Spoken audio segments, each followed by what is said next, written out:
Assalamualaikum warahmatullahi wabarakatuh. Perkenalkan, nama saya Ramlah. Saya dari kelas B pagi. Video ini saya buat bertujuan untuk memenuhi tugas yang diberikan oleh Bapak Haryadi Magister Pendidikan selaku dosen pengampu mata kuliah menyimak konferensi dan kritis. Nah, video yang akan kita bahas yaitu mengenai 62,9% rakyat takut mengeluarkan pendapat. Ada apa? Langsung saja kita simak video berikut ini.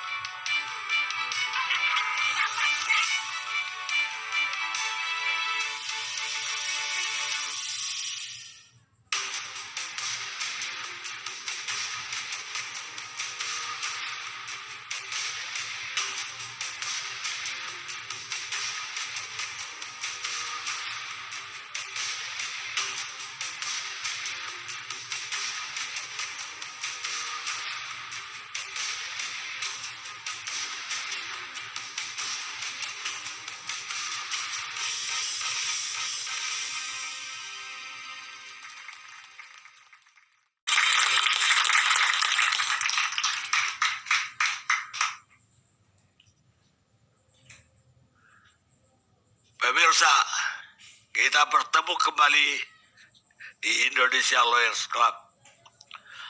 Malam ini tema kita 64,9% rakyat takut bicara. Ada apa? Berapa hari lalu atau tepatnya tanggal 5 yang lalu, lembaga survei indikator yang selama ini kita kenal bahwa mereka lebih condong untuk memberitakan yang positif tentang pemerintah. Tapi kali ini bikin kaget. Hasil penelitian dia kali ini adalah 64,9% masyarakat takut menyampaikan pendapatnya. Hanya sekitar 21% masyarakat yang tidak setuju dengan pendapat bahwa masyarakat semakin takut. Sedangkan 15,7% menyatakan tidak tahu atau tidak mau menjawab.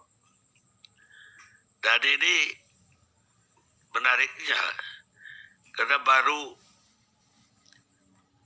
Januari yang lalu indikator mengeluarkan hasil survei bahwa ketidakpuasan terhadap kinerja Jokowi hanya sebesar 27%.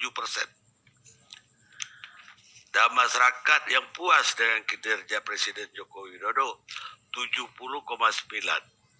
Ini agak bertolak belakang.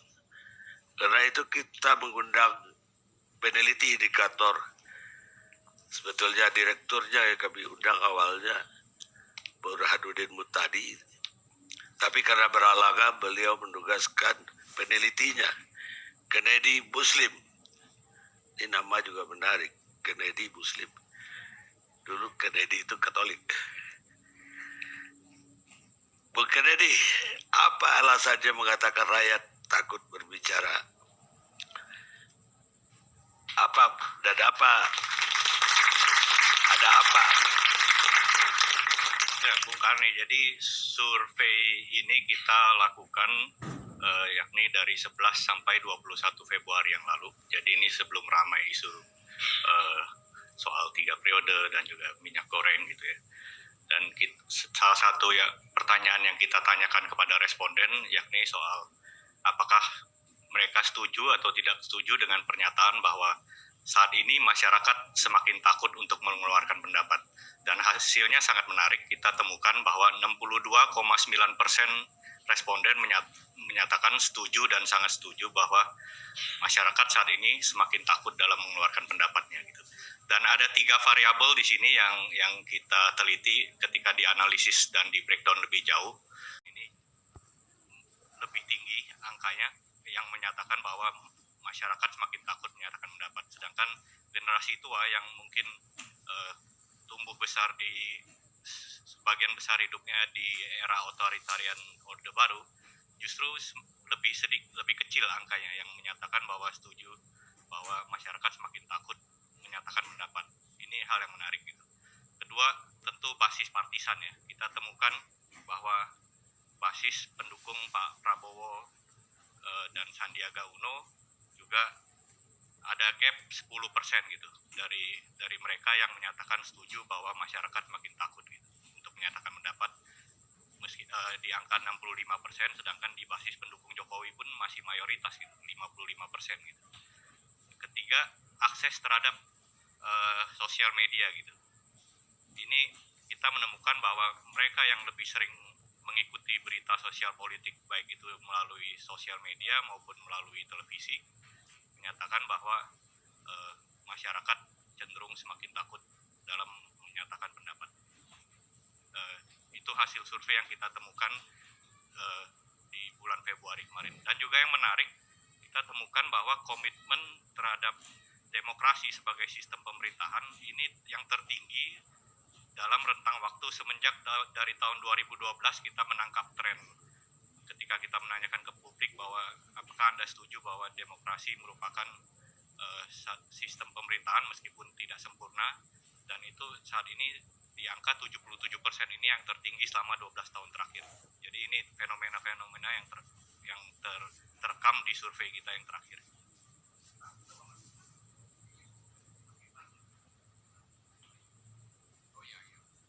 Itu dekat Gero nggak ada tuh satu seorang kok. Iya, saya ganti aja. Takut atau makin takut? Kan kalau makin takut artinya base-nya memang udah takut gitu. Yang kita tanyakan pada responden, Bukan. Yang Anda bukan yang Anda tanyakan, yang Anda jelaskan tadi, masyarakat makin takut. Anda ulang-ulang itu. Masyarakat setuju dengan pendapat bahwa responden setuju dengan pendapat bahwa masyarakat semakin takut dalam Iya maksudnya karena itu semakin takut. Bunyi pertanyaannya apa? pertanyaan persisnya. Ada yang berpendapat bahwa saat ini masyarakat semakin takut untuk menyatakan pendapatnya. Jadi memang udah cukup itu. Artinya dari awal Anda asumsikan masyarakat ini udah takut dengan pendapat. Nah itu asumsi yang salah. Nah, setelah kita mendengar cuplikan tersebut, Bapak Kennedy Muslim selaku indikator survei yang dilakukan, menurutnya survei ini dilakukan sebelum isu 3 periode dan minyak goreng, yang bertanya apakah mereka setuju atau tidak setuju bahwa sekarang ini masyarakat semakin takut mengeluarkan pendapat, dan 62,9% masyarakat takut, yang dibagi menjadi dua, yaitu usia di atas 40 tahun dan usia di bawah 40 tahun. Yang di bawah usia 40 tahun cenderung semakin takut mengeluarkan pendapat daripada di atas 40 tahun. Sedangkan Bapak Rocky Gerung langsung melakukan sanggahan dari topik yang dibicarakan pada hari ini, yaitu mengenai survei tersebut, dan berkata bahwa masyarakat takut atau semakin takut karena dari survei tersebut berasumsi mengatakan bahwa masyarakat itu semakin takut. Berarti masyarakat memang sudah takut sebelum masa-masa itu.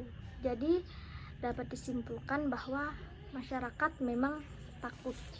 Sedangkan menurut Bapak Effendi Ghazali langsung meluruskan pertanyaan survei yang dilakukan oleh indikator, yaitu yang ditanyakannya mungkin sejak kapan masyarakat itu takut, lalu sekarang mengapa masyarakat itu menjadi semakin takut.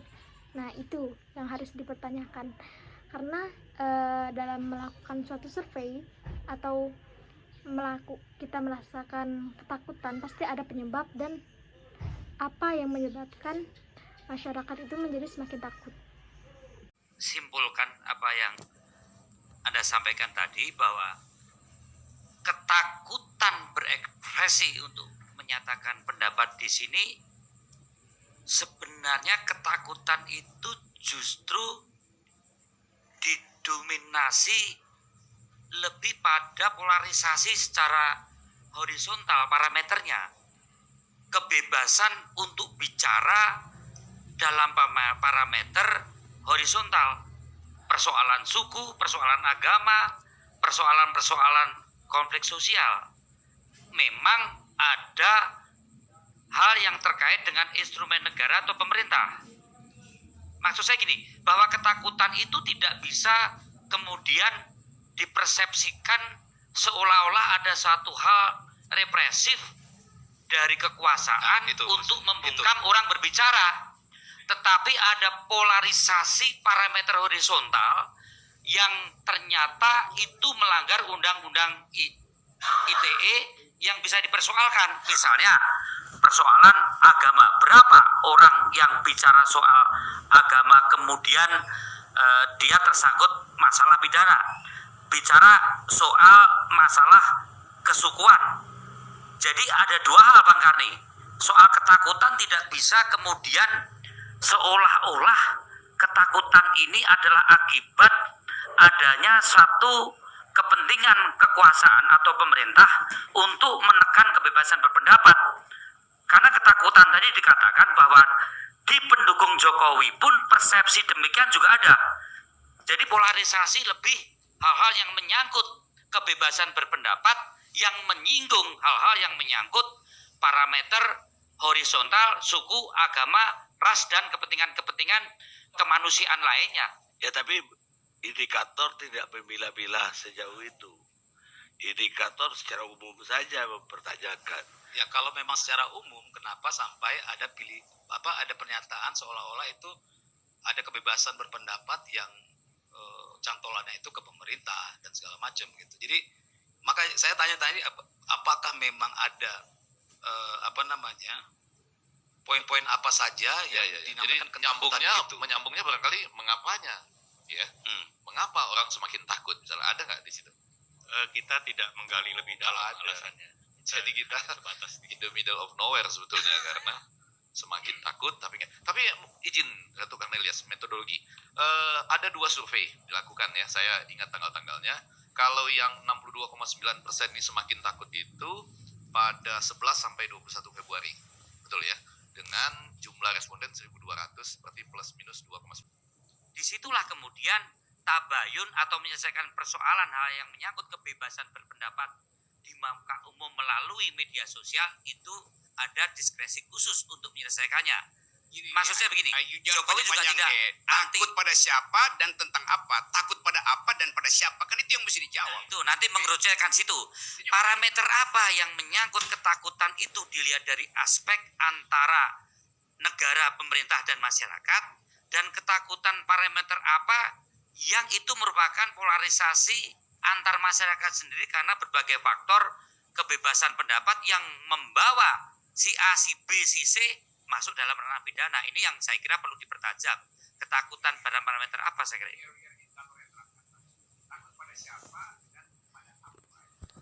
itu terus terang Bang Rocky itu di luar dari pertanyaan survei ini, jadi saya juga tidak bisa menjawab karena itu tidak ditanyakan apa yang membuat Anda takut, seperti tidak digali lebih dalam. Tapi bagi pertanyaan saya, apa yang mendorong indikator melakukan survei ini tentang kebebasan berbicara ini?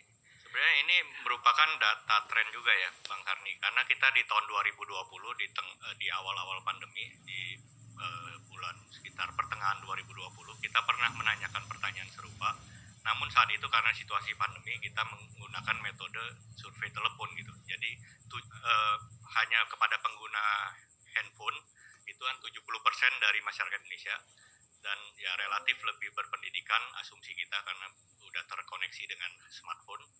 Dan itu kita temukan justru ketika di tahun 2020 itu sendiri angkanya malah lebih tinggi gitu. Ketika kita tanyakan responden sekitar 69% saat itu gitu loh, yang menyatakan setuju bahwa bahwa saat ini masyarakat lebih takut menyatakan kebebasan pendapat. Nah, bahkan Bapak Arya Bima juga menyimpulkan ketakutan itu justru didominasi lebih daripada polarisasi secara horizontal. Giliran Effendi Ghazali. Terima kasih Datuk Kang Ilyas, Pak Lukisan. Ini sebetulnya menjadi menarik kalau kita yang jadi respondennya, ya kan, maksud saya kita punya kebebasan berpendapat juga nggak kalau ditanyain oleh lembaga survei seperti ini gitu kan? Apakah ada pandangan bahwa ini semakin takut misalnya? Kan kita nanya semakin takut terhadap apa nih maksudnya? Ya, mereka boleh berdialog gitu kan? Enggak. Itu maksud saya ya, kebebasan berpendapat dalam konteks orang yang disurvei penting juga tuh. Karena kalau enggak kan yang dikumpulkan cuma sangat setuju, malah orang yang menyatakan ini dia nggak tahu sama sekali. Dia takut kepada siapa dan mengapa dia takut. Itu nggak ditanyain lagi, cuma sangat setuju, tidak setuju atau sangat tidak setuju gitu ya. Jadi di situ nanti kita bisa panjang sekali di sesi pertama ini tanpa kemana-mana nih. Nah yang kedua, kalau berbicara tentang kebebasan berpendapat, saya mengatakan bahwa itu tadi menjadi sangat menarik karena saya tuh nggak bisa sampai saat ini, Datuk Kang Ilyas dan para pemirsa, nggak bisa paham kalau ada pernyataan 70,9% gitu ya. Yang pertama itu yang puas, ya kan? 70, ya kan? Ya, di bulan Desember. Lalu tiba-tiba di bulan Februari 11 sampai 21 menjadi semakin takut. Itu peristiwa apa ya yang begitu besar sampai menimbulkan disonansi bahwa puas ya 70% ya 70,9 atau 71%, tapi tiba-tiba ada peristiwa di Januari Februari untuk kemudian menyatakan kita semakin takut nih. Tadi saya sedikit jelaskan kan, di tahun 2020 di tengah pandemi pun pernah kita tanyakan pertanyaan serupa meskipun hanya melalui survei telepon, dan itu pun angkanya justru lebih tinggi dari yang sekarang, Bang Effendi. Yang sekarang 62,9, yang kemarin itu 69 justru gitu. Meskipun itu hanya kepada 70% masyarakat Indonesia yang memiliki handphone gitu ya. Nah itu jadi tidak bisa kita asumsikan bahwa dalam approval rating yang tinggi ini dengan ketakutan ini ada kaitannya gitu loh, karena Ya, dalam pengalaman kita jadi berhenti di situ loh. 2 kali Anda melakukan survei pada tahun yang berbeda, tapi kita jadi berhenti di situ. Kita cuma tahu semakin takut gitu, sama kan tahun yang lalu ya? 2020. Ya, coba tuh 2020 sudah semakin takut. Ya, parameter takutnya apa? Tapi kan approval rating itu biasanya sangat terkait dengan persepsi keadaan ekonomi rumah tangga, keadaan ekonomi nasional, itu yang sangat berpengaruh terhadap persepsi approval Karena rating. kata-katanya semakin takut dalam konteks kebebasan berpendapat gitu ya. Jadi itu satu. Yang kedua, ini survei sendiri, dibiayai sendiri. Om Pendi, Ya. ini sebenarnya dipertajam aja. Ini apa nih ujuk-ujuk? Bukannya kemarin-kemaran juga orang udah bilang bahwa kita makin takut berpendapat, Ya. kebebasan sipil terancam, Amnesty International survei IP waktu itu ya, Burhan juga kebebasan sipil terepresi. Bang Karni juga pernah ngundang di sini. Dan terus nih ngomong apa gitu? Nah, malah di tingkat global jadi berbeda loh. Kita itu mencatat indeks demokrasi yang makin baik dari urutan 64 ke 52, betul ya? Iya. Tapi kok tiba-tiba semakin takut gitu. Itu bagaimana coba? Saya masih belum bisa tuh. Soal kebebasan berpendapat dulu, Pak. Ini Iya. maksud saya. Nah, itu termasuk salah satu yang ini paling penting. Maksudnya ini mesti dilacak. Kita ini out of the blue ngomong begini, ini ada apa? Ya. Itu bulan puasa lagi. Iya. Ayo, Kennedy. Pengen tahu lagi kita ini ada apa sebenarnya ini. Kalau soal orang merasa takut ya kan, diancam kebebasannya, bahkan dibunuh karakternya dan sebagainya, kan udah lumrah. Kenapa kita bahas? Apa ini yang baru nih apa gitu? Belum ada pertanyaan Kan itu ya. kita ngumpul-ngumpul nih kalau bisa ada yang baru dong. Iya, Ada yang betul. baru. Gimana? Kalau saya melihat ini justru konsep yang ditanyakan oleh Indikator. Burhanuddin Muhtadi dan teman-teman itu bukan sesuatu yang ditanyakan kepada pribadi-pribadi responden. Jadi responden itu hanya ditanyakan apakah dia setuju. Orang lain itu pada takut, kan begitu. Apakah Anda setuju bahwa sekarang masyarakat itu takut? Itu kan berarti bukan, Anda takut atau tidak? Bukan dirinya responden yang ditanya, tapi responden hanya suruh mempersepsi tentang keadaan orang lain. Jadi ini bukan meneliti tentang bagaimana tiap masing-masing responden. Ya, nanti kita lama di sini nih, tapi intinya ketika hasilnya 62,9%, Prof, itu kan berarti hampir sebagian besar dari yang ditanya antara setuju dan takut juga gitu. Makanya kan harusnya nggak itu mungkin kan loh, nggak mungkin dengan angka 62,9% itu yang ditanya mengatakan cuma orang lain, kecil sekali kan sisanya gitu, 2:1 gitu loh.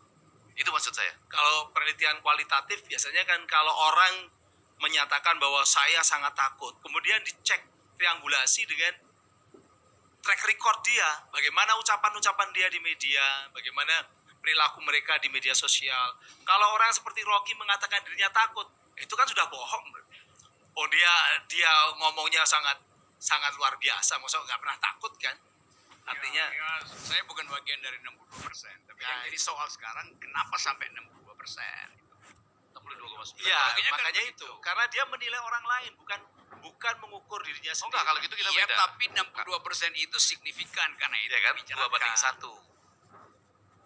Dan Bapak Effendi Ghazali juga bertanya-tanya, ada apa peristiwa di balik masyarakat yang semakin takut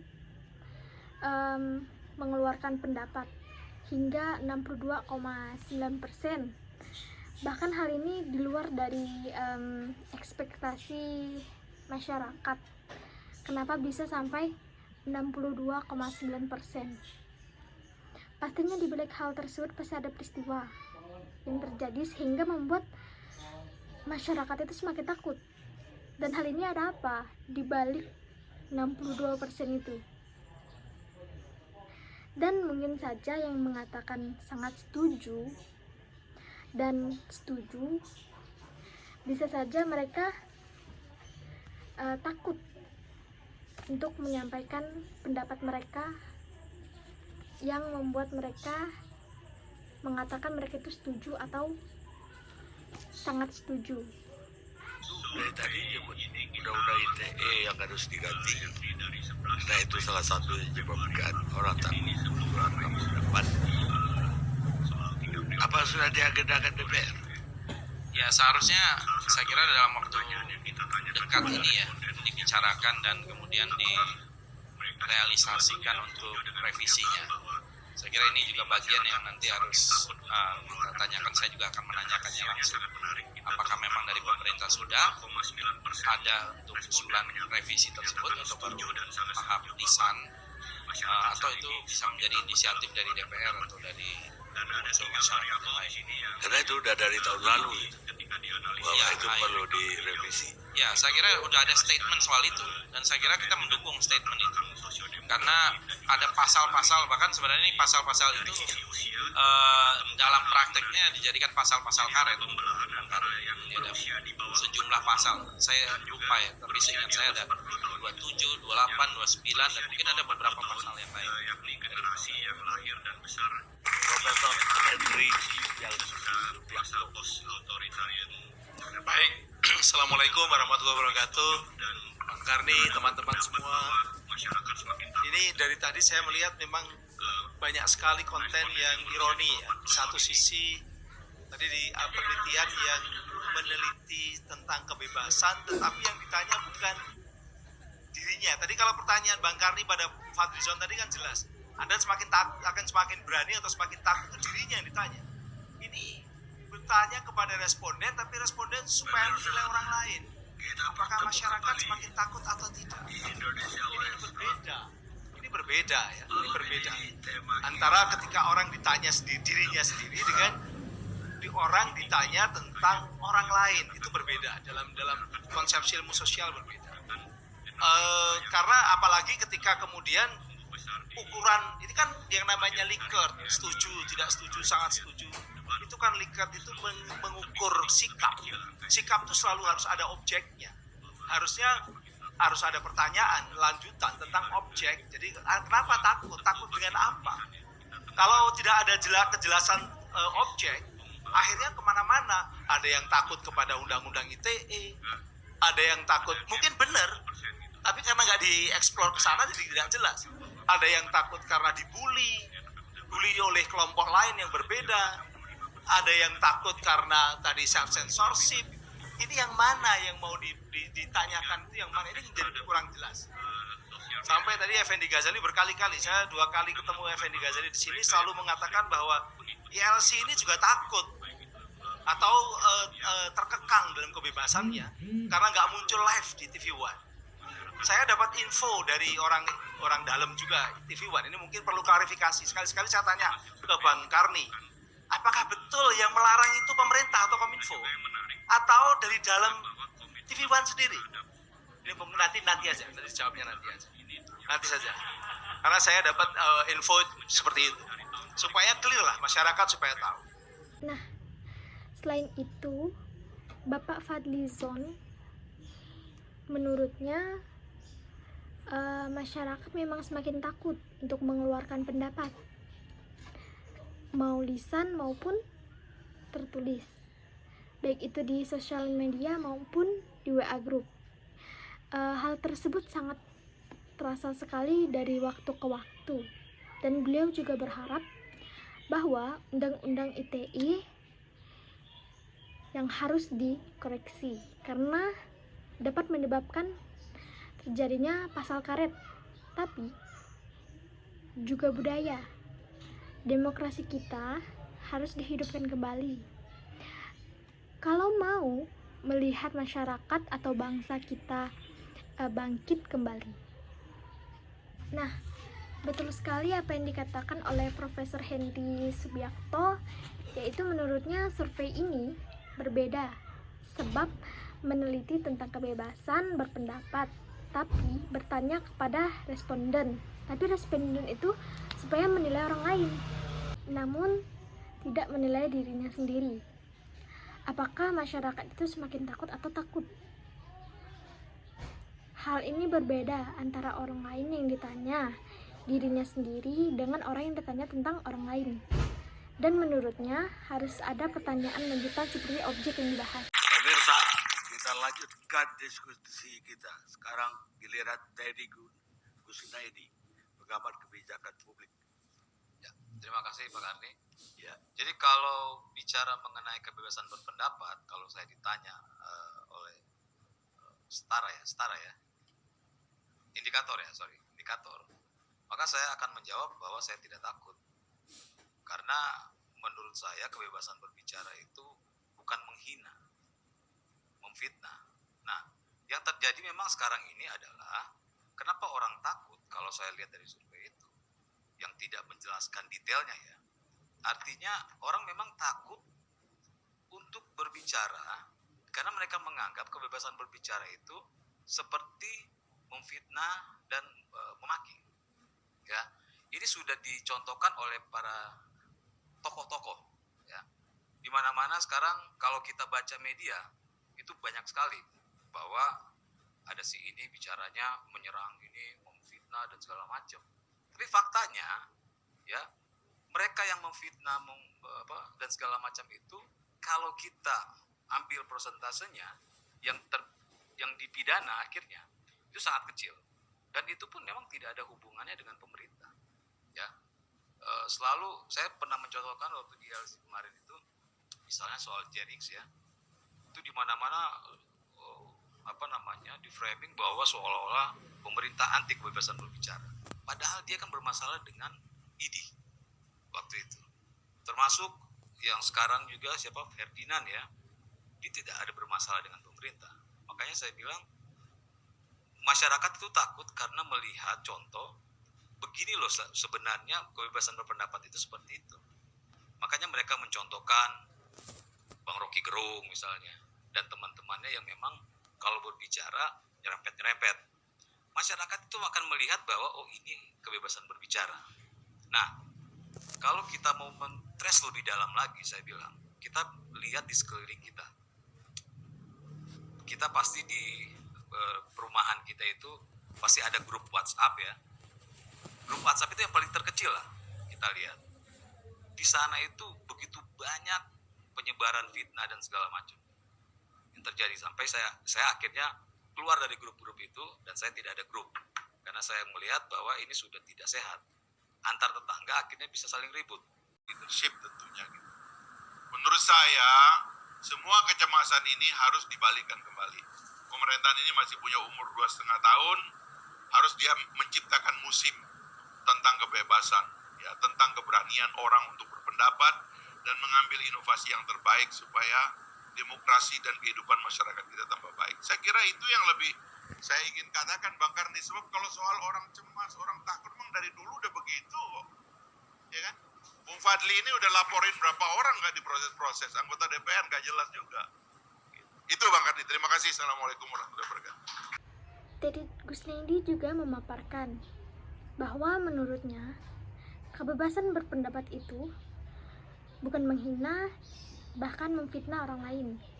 Dari survei yang dilakukan, orang memang takut untuk berbicara, namun karena mereka menganggap kebebasan berbicara itu seperti memfitnah, menghina, dan memaki seseorang.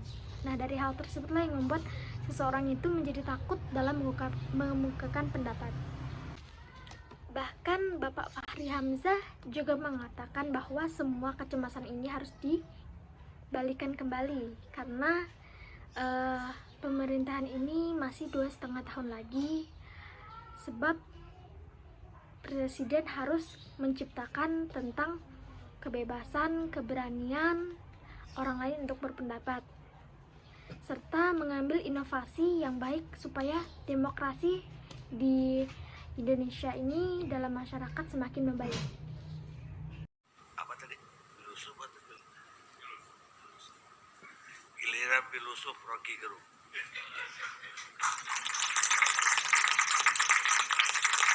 Oke, sebetulnya ini nggak bisa maksimal diskusinya karena tadi ada soal cara mendeteksi apa yang disebut threshold of anxiety itu, ambang batas kecemasan.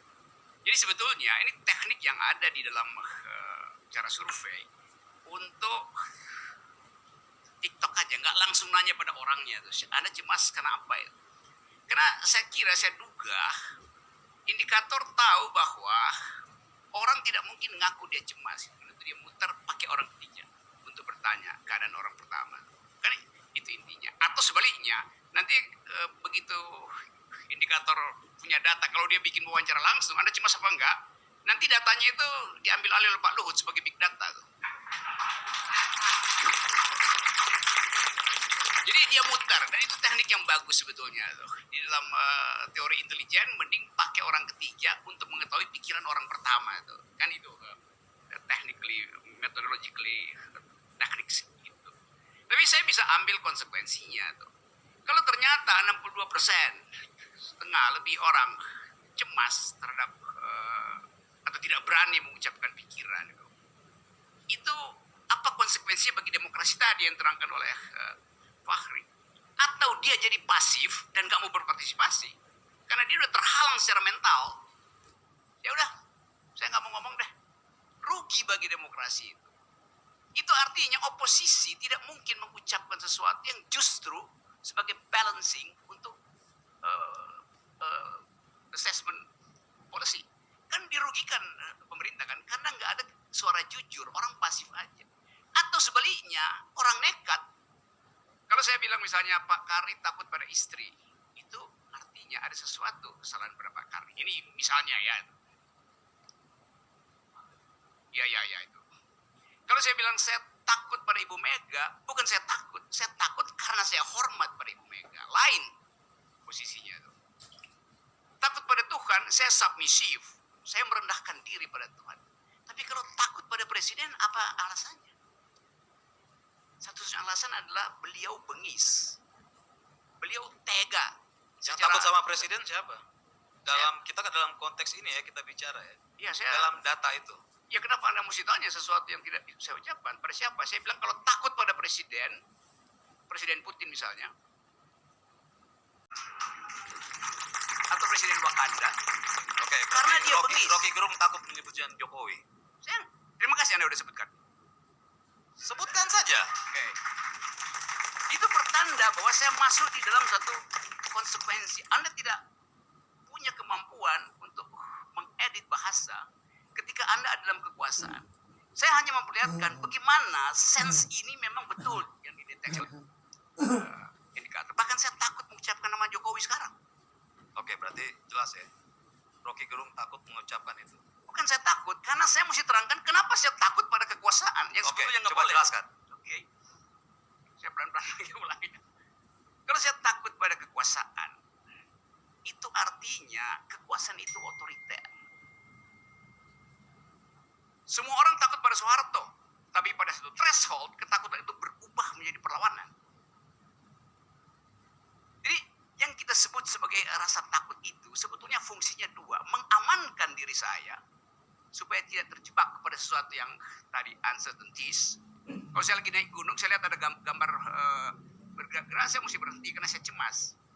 Begitu saya mendekat, ternyata itu cahaya bulan yang memantul pada butir-butir air sisa embun. Maka saya anggap oke, itu keindahan sebetulnya. Selesai rasa takut saya. Tapi kalau saya dengar bunyi yang saya kenal itu adalah bunyi kodok atau bunyi macan. Kalau bunyi kodok saya takut karena jijik itu. Kalau bunyi macan betul saya takut. Jadi itu spektrum dari rasa takut. Nah, saya balik lagi tadi, kenapa kita mesti takut pada presiden? Mahasiswa awalnya takut, sekarang dia ubah rasa takut itu jadi energi perlawanan. Tanggal 11 nanti kita uji. Orang yang takut justru orang yang mampu melawan itu. Karena thresholdnya dia lewati. Jadi sekali lagi itu yang saya terangkan dan saya jawab terakhir. Saya takut pada presiden karena tadi kata Fahri istrinya bagus. Kalau saya lihat obat itu dan sudah kadaluarsa saya akan minum karena dia racun. Saya takut pada presiden karena dia udah kadaluarsa. Terima kasih. Bapak Rocky Gerung juga mengatakan bahwa menurutnya kita sebut saja rasa takut itu mengamankan diri sendiri supaya tidak terjebak pada sesuatu. Bahkan beliau juga mengatakan orang yang takut justru orang yang mampu melawan. Baik, menurut pendapat saya, kebebasan berpendapat adalah hak setiap warga negara untuk mengeluarkan pikiran atau gagasan dengan tulisan, desain maupun dalam bentuk lainnya secara bebas dan bertanggung jawab, serta tanpa ada tekanan dari siapapun. Serta berpikirlah terlebih dahulu sebelum kita mengemukakan pendapat. Perhatikan dan pikirkan baik atau tidak pendapat yang kita keluarkan. Setelah berpikir, maka kita harus bertanggung jawab atas apa yang telah kita lakukan. Dan jangan lupa untuk menyampaikan pendapat secara sopan dan menghargai orang lain. Benar apa yang dikatakan oleh Bapak Arya Bima mengenai demokrasi dari tahun 1998 sampai pemerintahan Presiden Jokowi. Demokrasi tidak terlalu jelek. Namun, narasi kesadaran bangsa itu lebih dahulu yang harus menjadi kesadaran kita dari awal sebelum kita berdemokrasi. Kebebasan berpendapat adalah hak asasi manusia yang merupakan dasar di mana demokrasi itu dibangun. Jadi, membatasi kebebasan berbicara itu adalah membatasi demokrasi itu sendiri. Sekian video dari saya, kurang lebihnya saya mohon maaf. Wabillahi taufiq wal hidayah. Wassalamualaikum warahmatullahi wabarakatuh. Bye.